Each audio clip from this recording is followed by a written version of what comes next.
The Mummy. "But we all exchange this life for the next, Princess," murmured her nurse, stroking her brow. "Many have done so long before your age." The princess was not persuaded.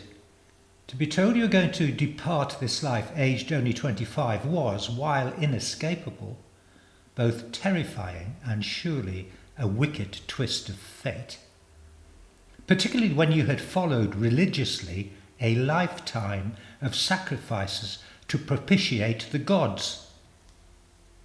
Inescapable because the 3 high priestesses of the House of Oracles had triangulated their reading of the signs.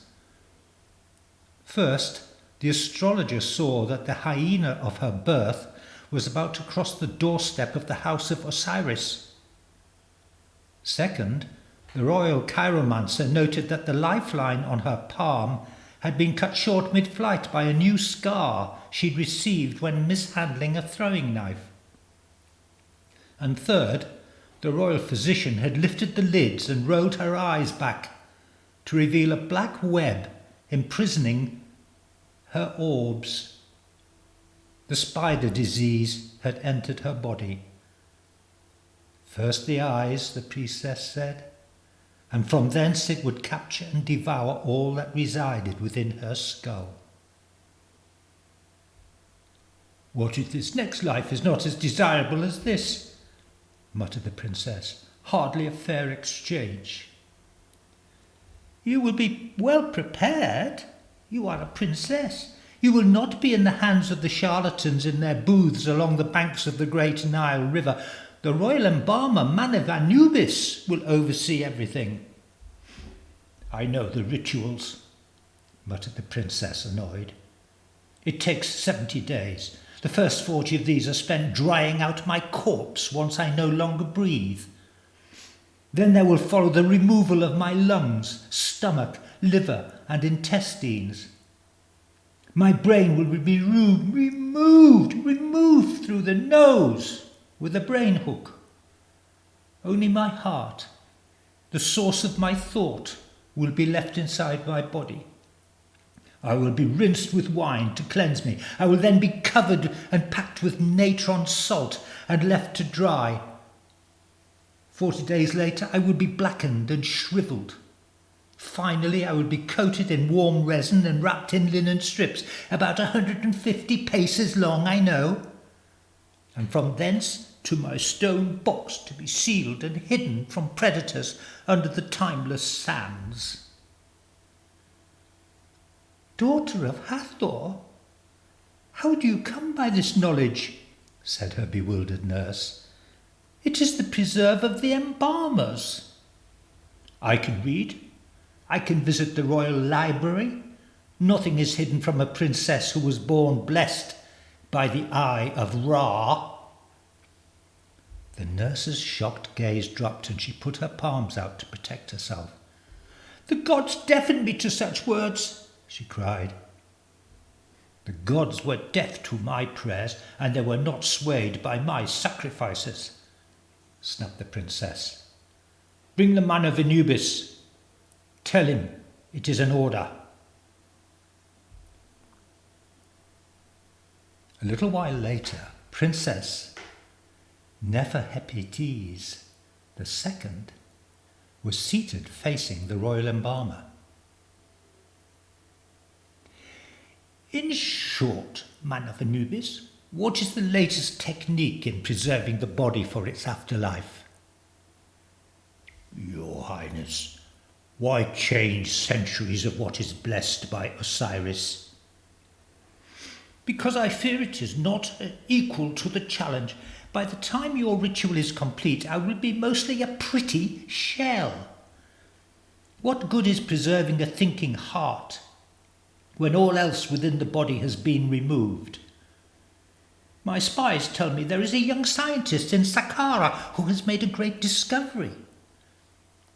By combining certain plants, clays, and crushed sand insects, he has produced a new resin. A body wrapped in linen and soaked in this resin for a moon's cycle can be put to rest in the sealed stone box.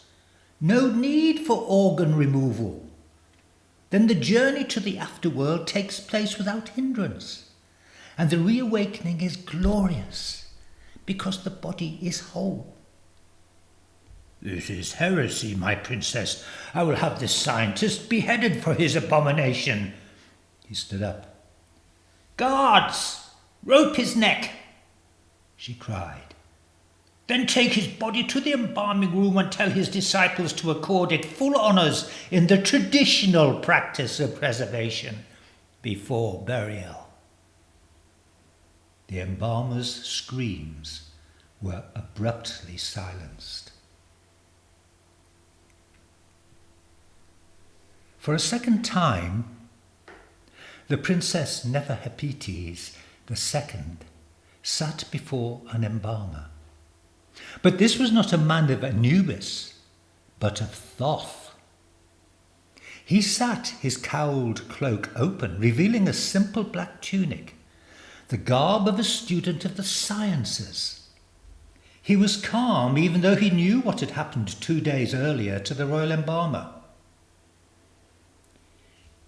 You have been practicing for 5 years now and have preserved some 200 citizens.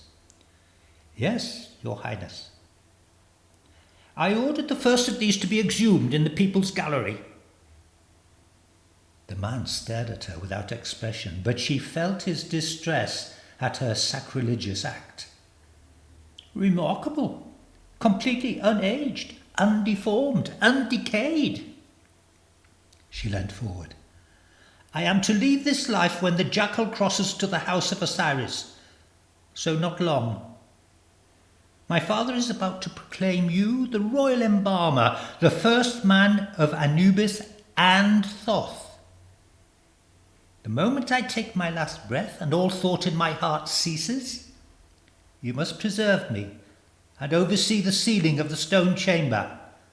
Then, when such time as I complete my crossing, I will be whole, fully resurrected, daughter of Hathor, eye of Ra, subject of the great god Osiris.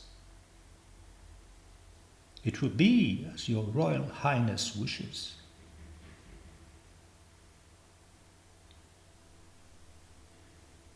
"4,600 Earth years following this royal drama, a golden celestial disk hovered over the Egyptian sands. The archaeologist of the craft nodded to the captain. The biosensors have located something interesting just there. He pointed at the holo image showing deep earth and within it a solid block of stone. Carbon dating suggests it is the oldest complete specimen on the planet. Interesting. We haven't found anything worth examining from their last technologies. Their experimentation with cryonics failed with the species extinction during the planet's near-death cycle. Largely self-induced, too. Ironic, isn't it? This late civilization dewars contain only desiccated bone, and this primitive stone artifact contains a complete female form. Can she be restored? Asked the captain. That'd be quite a coup for the company. I suspect yes. Looking at the images, she's 99% intact. We can put her together again. A real attraction she'll be in the regeneration reservation.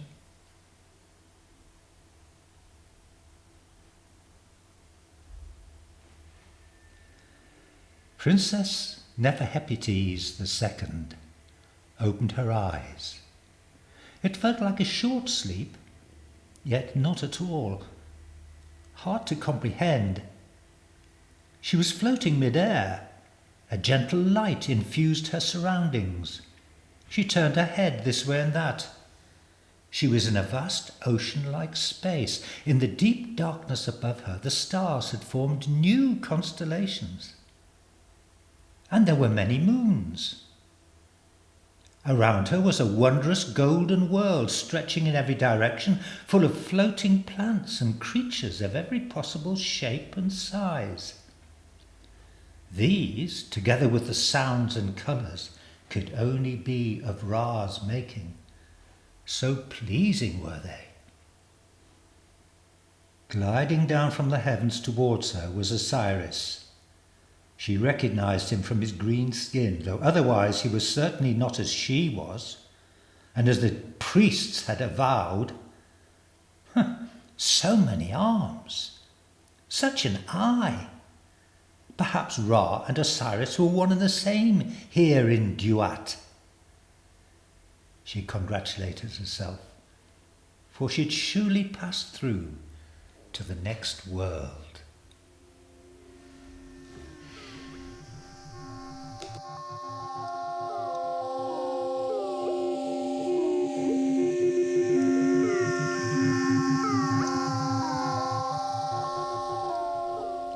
So, there we have the Mummy in all her ancient and modern glory.